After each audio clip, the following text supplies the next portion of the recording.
What's up mga kamot-mot? So makikita natin meron tayo dito yung Mio Sporty na pink at ito ay sa aking pinsan. Narinig ko kasi gusto daw niyang magpalinis ng karburador. Kaso walang bukas na motor shop, so naisip ko, ba't hindi kaya natin ito kalikutin? Tara! Simulan natin! Yan, so magbukas na tayo. Kakailanganin natin ay is true sporty material.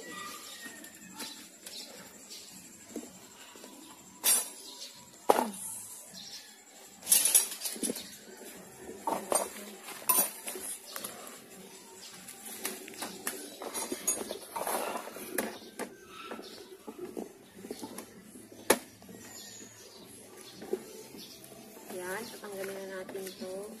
8 na P-range kasi diamond volts.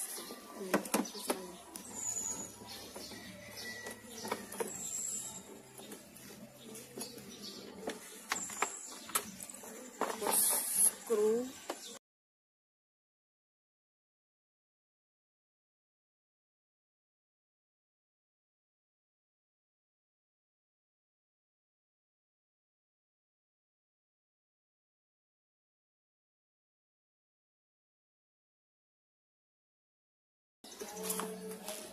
So, tayo ay magtatanggal na dito.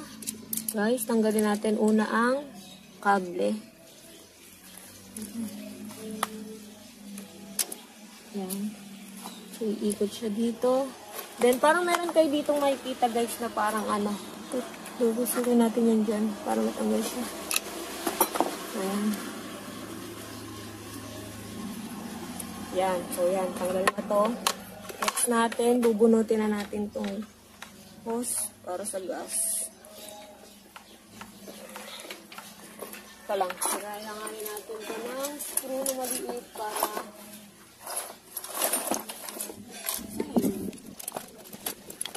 so, 10,000 years na ito. So, ayan. Sabay tutusukan natin yan kasi pag hindi natin yan binarahan, tatapon lang siya ng tatapon.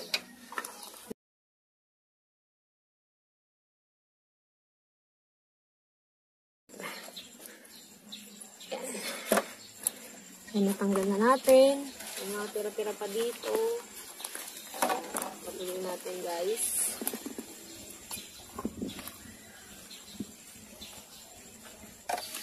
So guys, ito, makikita nyo, ito na yung natanggal natin na karburador. So, yan. Makita nyo parang ano na siya, madumi na siya, diba? Tapos may tagas, ganun. So, dyan na pwedeng magkaroon ng aberya yung karburador natin. Ayan, magkakaroon na magiging palyado, mga ganyan. So, ayan. So, kailangan natin siya linisin. So, kuha na tayo muna dito ng gas.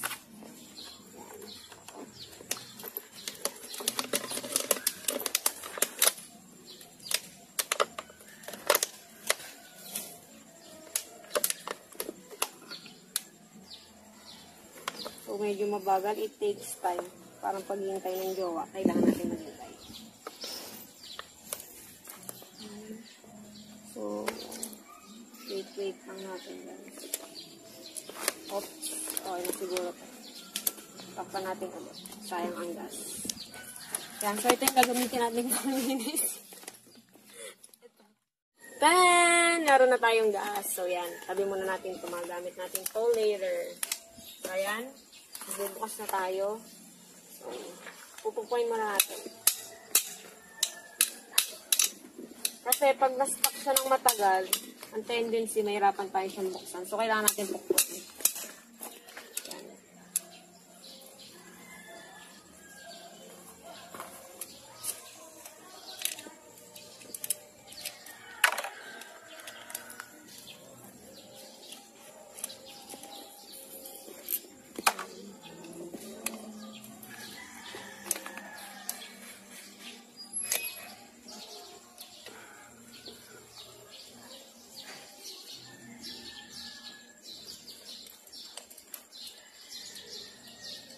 Ay, nakaka-stress. Ayan.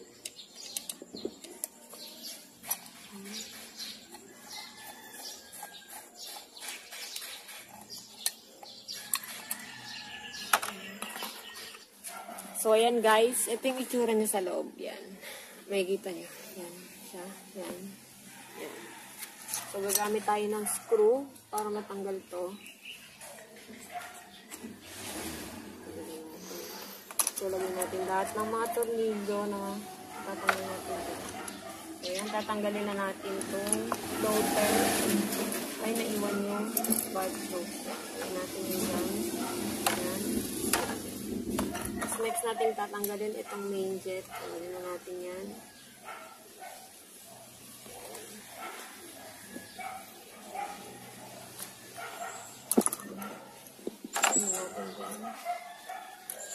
Ito naman yung pilot jet. Ito yung tawag na slow jet. Tatanggalin din natin yan.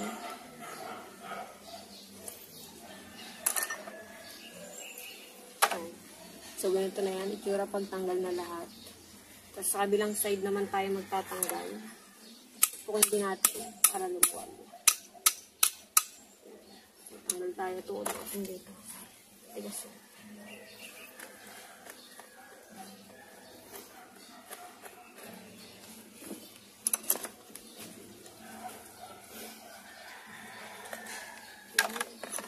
Kabilang side.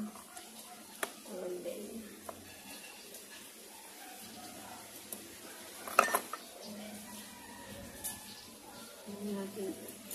Yan. May tsura niyan sa loob. Ganito naman guys. May spring. Yan, tatanggalin natin yan. Lalagay din natin yan dyan. Kasi ito, yung parang goma. Tanggalin din natin siya. Pero hindi natin siya pwedeng isama dito kasi hindi siya pwede ilagay sa gas kasi may tendency mamaga siya. So, lalagay lang natin muna siya dito sa kabilang side. So, ayan. So, yan. Toothbrush. Kung wala tayong compressor, so, pwede tayong gumamit ng toothbrush. So, yan. Unahin muna natin ang ditong side. Unahin natin ang main jet. So, ito. Linisin natin.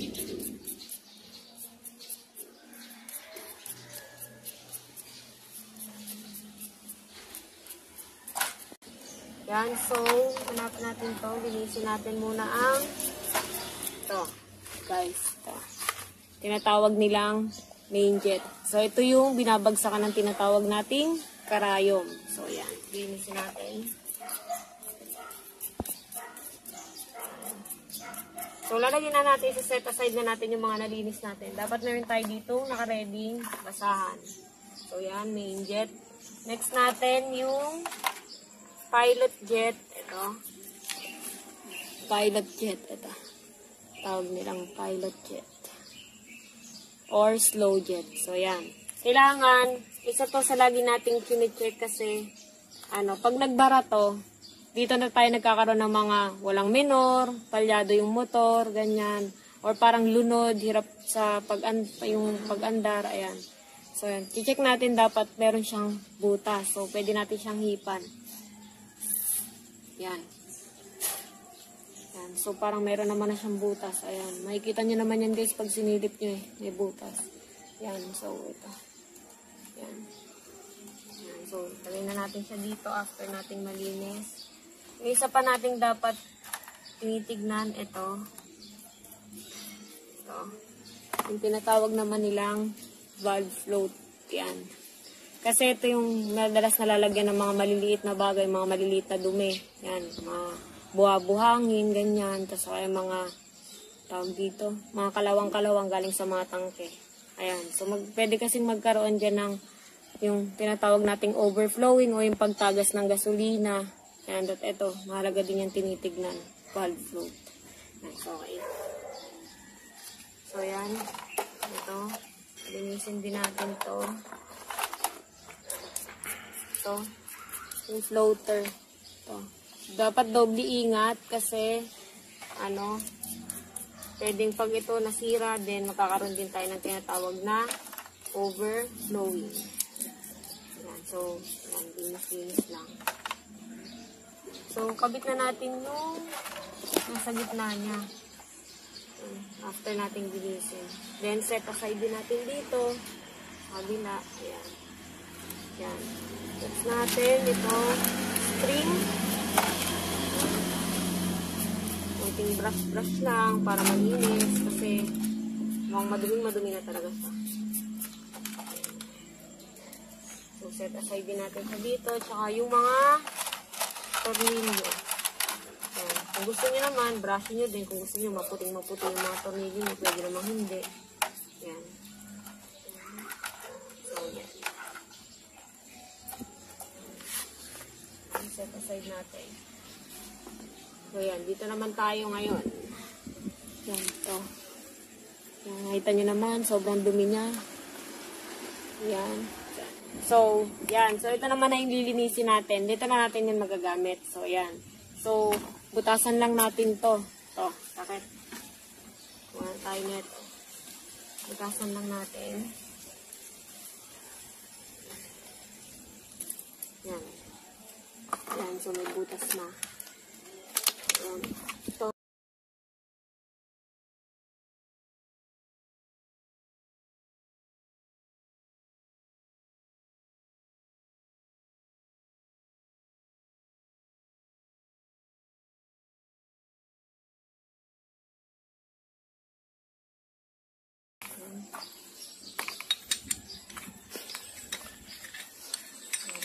So, yan. Tapos na natin yung linisin. Punasan muna natin. Tapos, isa-isa na natin ibabalik yung mga tinanggal nating pyesa. So, yan. Isa-isa natin hipan yung mga butas.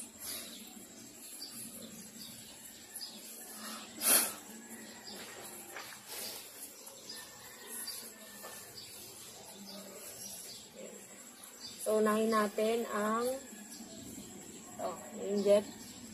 Balik natin. Katulad ng ginawa natin kaninang pagtanggal, pabalik natin isa-isa. Higpitan natin, guys. Next, itong pilot jet. Ito na din natin.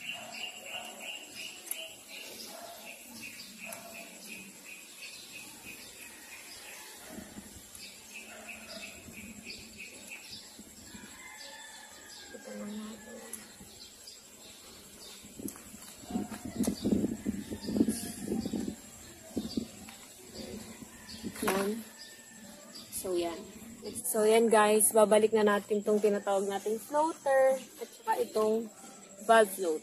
So, yan. Kakabit muna natin yung valve float dito. Meron kasi yan dito guys na parang sabitan. Makikita niyan. Kakawit niya ng kahit anong position. Basta may sabit niya siya. Magiging ganyan yung itsura niya. Yan. Nakasabit siya. So, yan. Ito, gamit natin to. Pangkabit. Then guys, dapat siguraduhin nyo na yung valve float malulusot yan dito sa butas. Yan, dito. Sa butas. Dapat masushoot natin yan dyan. Yan, para tama na yung pagbalik natin. Yan.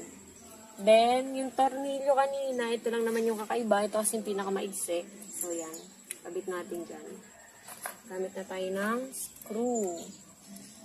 Yan, malapit na tayo matapos, guys. Yan. Pitan lang natin. Then, guys, ito yung takip, diba? Kakabit natin dyan. Pero, pansinin nyo yung gasket niya dito. Parang ano na siya. Pud-pud na. Kasi dapat yung bago niya, nakaangat yan. Dito kasi yung karburador ng pinsan ko. Lubog na siya. Eh, dahil wala kang mabilan ngayon na ng gasket sa mga motoshop kasi sarado nga. Yan. So, meron ako ditong gagawing alternative way na pwede nating pansamantalang gamitin. Ito.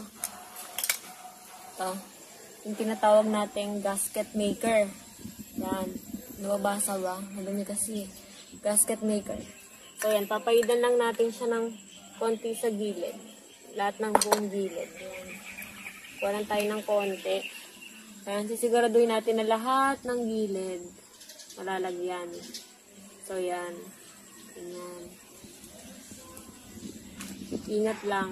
Parang sa pag-ibig, kailangan may konting pag-iingat para hindi siya mawala. Joke. So, yan. Kapalitan natin siya. Lahat ng gilid dyan. Yan.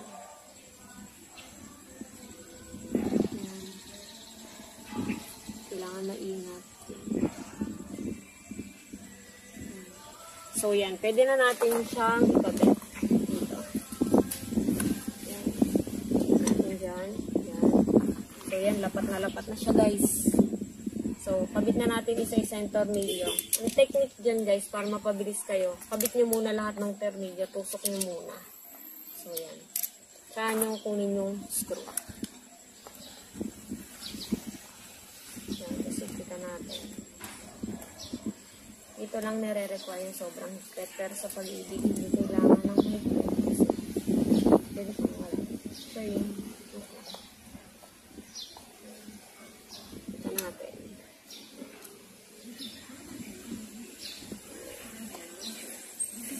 Higpit. Yan. So, yan. Mahigpit na, guys. Diba? Makikita nyo yung kabilang side. Tapos na. So, let's go here sa kabilang side. So ito yung tinanggal natin kanina dito na parang rubber, diba? So, ilinisin lang natin siya, guys. Hindi natin siya sinama sa pagbabad kanina kasi nga sabi ko nga, hindi siya pwedeng mababad sa gas kasi may tendency siyang mamaga, gano'n. So, linis lang ng konti ng gas. Then, punasan natin ng basahan.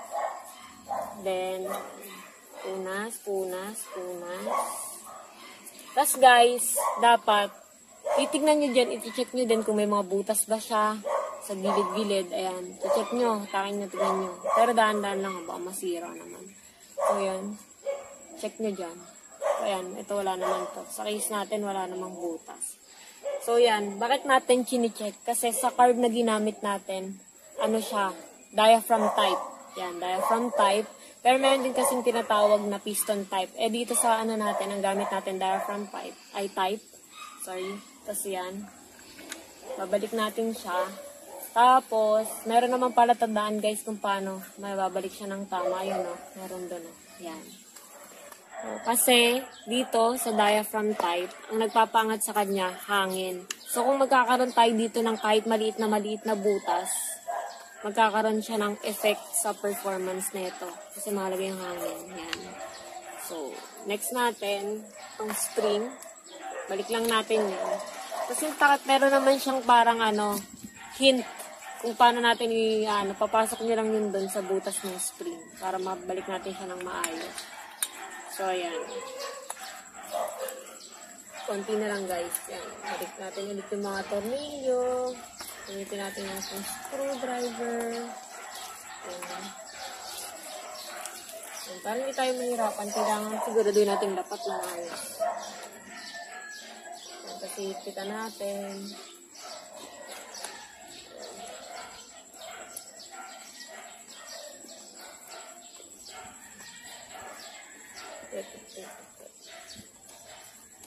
So, yan. Okay na. Balik na natin sila ng maayos sa lahat proper places. So, next, bigyan ko na rin kayo ng konting hint about sa pagtono. So, ito yung tinatawag nating air adjustment screw, guys. Itong tinatawag nating air adjustment screw o ito yung tinatawag na ere. So, ito. Meron tayo dito maliit na screw. So, isasagad lang natin siya, guys. Ibabaon lang natin. Yan. Pag yan sobrang sikip na, yan. Ayun dapat nating tatandaan. Kasi kung saan yung pinakamasikip niyang, doon tayo magsisimula ng counting. So, para hindi tayo malito, lagyan natin dito ng marking kung saan tayo yung proper position niya. Yan. So, lagyan ko siya dito ng guwit. Yan. So, ang normal kasi sa ganito, sa stock carb, ang normal na ikot 2 hanggang 3. So, ikot natin siya. 360 degree. So, yan. 1.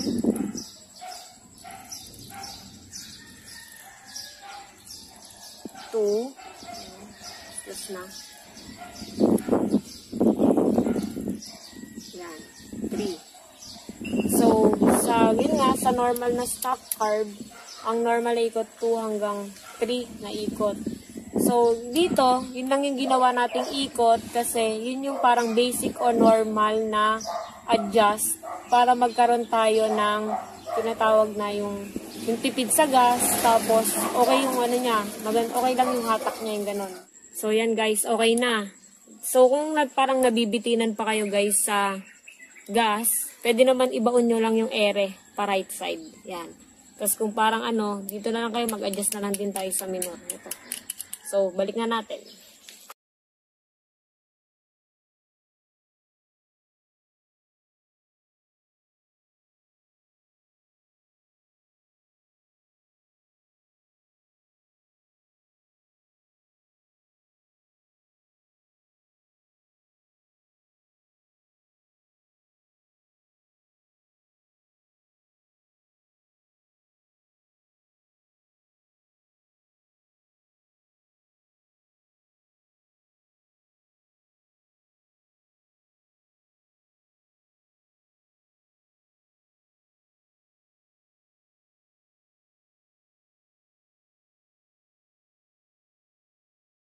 Yan guys, may kabit na natin. Try naman natin siyang paandarin. Paano umanda?